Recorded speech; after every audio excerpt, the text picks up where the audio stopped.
Clausius के statement से या क्लासियस के प्रमेय के बाद आप एंट्रोपी समझ चुके हैं। एंट्रोपी को आपने कहा था अव्यवस्था की माप होती है, और आपने ये भी कहा था कि अणुओं की संख्या यानी कि स्वतंत्रता की कोटि, डिग्री ऑफ फ्रीडम जितना ज़्यादा होगा उसकी एंट्रोपी उतनी ज़्यादा होती है। और एंट्रोपी को आपने D Q by T define किया। अब जब हम लोग क्लासियस थ्योरम डिस्कस कर रहे थे तो मैंने कहा था कि एंट्रोपी किसी निकाय के, किसी सिस्टम का अद्वितीय फलन है, स्टेट फंक्शन है, पॉइंट फंक्शन है, यूनिक फंक्शन है। इस पे डिस्कस करते हैं। कैसे? इसके लिए मान लेते हैं आपके पास किसी सिस्टम के दो पॉइंट हैं या दो अवस्थाएं हैं, ए और बी। कोई भी पदार्थ है उसके दो अवस्था ए और बी। अब अगर आपका सिस्टम या आपका मटेरियल ए टू बी जा रहा है तो उसके लिए एक पाथ इमेजिन करिए आप ए। फिर वापस अगर बी से ए आना है तो एक दूसरा पाथ है आपके पास बी। मतलब अगर पाथ ए और पाथ बी को मिला दें तो ये एक रिवर्सिबल साइकिल बना दिया। मतलब ए से बी तक जाएगा और बी से ए तक वापस आ जाएगा। अब अगर एंट्रोपी की बात करें तो एंट्रोपी की बात करने से पहले क्या क्या बोला है मैंने उसको नोट कर लीजिए आप, है ना। ए से बी तक जाने के लिए साइक्लिक प्रोसेस बनाएगा। ए और बी दोनों अगर मिल जाएंगे तो ये दोनों कैसे हो जाते हैं, रिवर्सिबल साइकिल बना लेंगे। अब क्लासियस थ्योरम क्या कहता है कि एक पूरे पाथ के लिए, कंप्लीट पाथ के लिए डी क्यू बाई टी की वैल्यू जीरो होनी चाहिए। तो अगर पाथ ए बी की बात करूं मैं, ए से अगर बी तक जाना है तो क्या हो जाएगा, A to B D Q by T होगा। क्लियर है?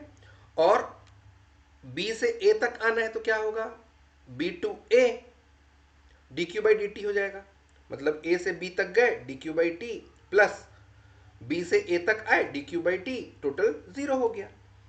अब इसमें अगर लिमिट चेंज कर दूं मैं, ये जो बी से ए है इसको ए से बी कर दूंगा तो यहां साइन नेगेटिव आ जाता है ना। लिमिट जब चेंज करते हैं तो A to B D Q by T minus A to B D Q by T equal to zero होगा, दोनों एक दूसरे को कैंसिल करके। मतलब यहाँ मेरा कहना था कि b से a का लिमिट अगर a से b कर दिया जाए तो ये माइनस में हो जाएगा डी क्यू बाई टी। और आपने क्या प्रूव कर दिया कि पूरे प्रोसेस के लिए डी क्यू बाई टी की वैल्यू ज़ीरो है।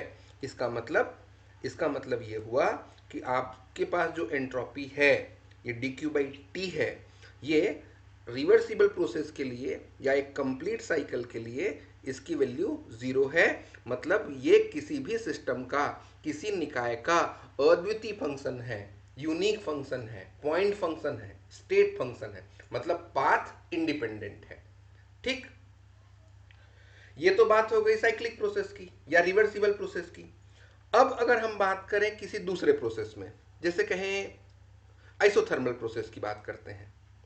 आइसोथर्मल प्रोसेस के लिए आपने कहा था कि यहां टेम्परेचर कांस्टेंट रहता है। टेम्परेचर कांस्टेंट होने का मतलब क्या हुआ, टेम्परेचर को कांस्टेंट करने का मतलब है इंटरनल एनर्जी इनकी जीरो होती होगी, डी यू की वैल्यू जीरो। तो अगर थर्मोडायनेमिक्स का फर्स्ट लॉ आप देखें, ये होता है D Q equal to D U plus D W. चूंकि डी यू ऑलरेडी जीरो है तो आपका फर्स्ट इक्वेशन क्या बना, D Q equal to D W. D W को आप लोग क्या बोलते हो, पी डी वी।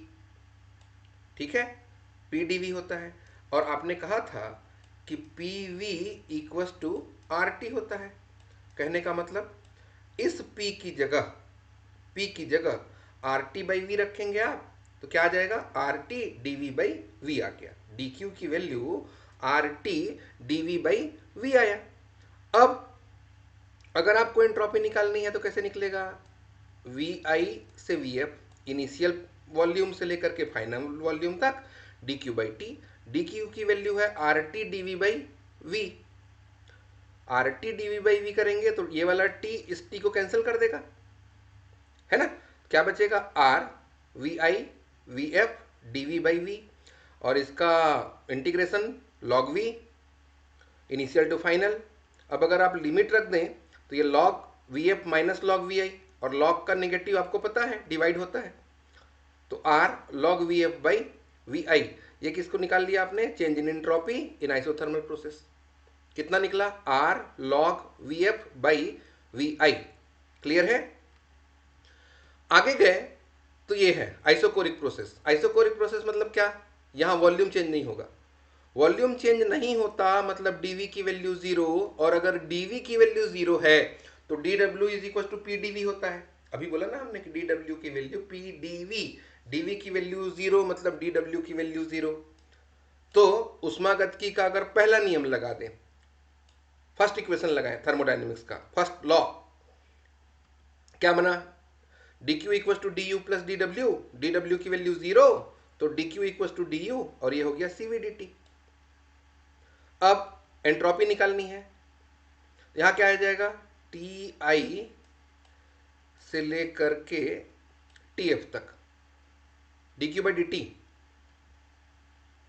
अब टी आई से टी एफ, डी क्यू की वैल्यू रख देते हैं C V D T by T, C V constant हो जाएगा, ये हो जाएगा लॉग टी, टी आई से टी एफ, फिर से वही upper limit minus lower limit, minus में है तो लॉग का डिवाइड, ये निकला आपका सम आयतनिक प्रक्रम में चेंज इन एंट्रोपी। एंट्रोपी पे परिवर्तन आपने निकाला किसमें, चक्री प्रक्रम में।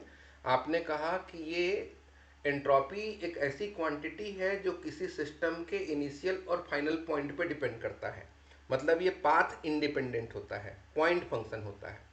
आइसोथर्मल के लिए आपने कहा कि चेंज इन एंट्रोपी जो होगा वो चेंज इन वॉल्यूम के टर्म पे निकल के आएगा, और यहाँ आप इसको दिखा रहे हैं चेंज इन टेम्परेचर के टर्म पे।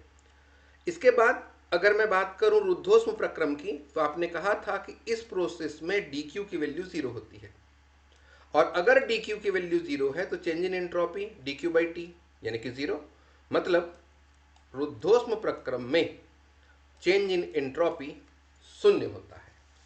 ठीक, ये है एंट्रोपी। कहाँ तक, साइक्लिक के लिए या रिवर्सिबल प्रोसेस में, आइसोथर्मल प्रोसेस में, आइसोकोरिक प्रोसेस में, और आपका ये एडियाबेटिक प्रोसेस में।